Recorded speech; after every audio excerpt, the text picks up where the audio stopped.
Hey watumishi wa Mungu, na kusalimu katika jina la Yesu Kristo.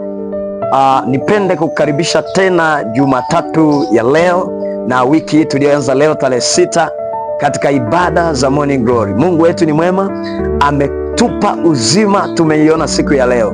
Ni neema ya Mungu na ni huruma za Bwana kwamba hatujaangamia, tuko hai mpaka leo.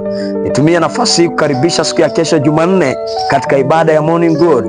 Wiki hii tumeanza somo zuri na mtumishi wa Mungu ambaye anatufundisha mahali hapa, mtumishi wa Mungu Sylvester Abiru ambaye ni mimi mwenyewe.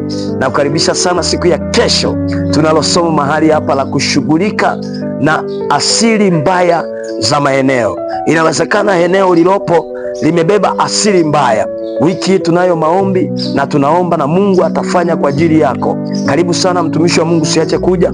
Ibada zetu ni kila siku saa 12 kamili mpaka saa 1 kamili asubuhi. Kwa karibu sana, unakuja na kisha unaenda kazini kwako ukiwa na baraka zote. Wana wa Mungu, Biblia inasema Bwana asipoujenga mji, waujengao wafanya kazi bure.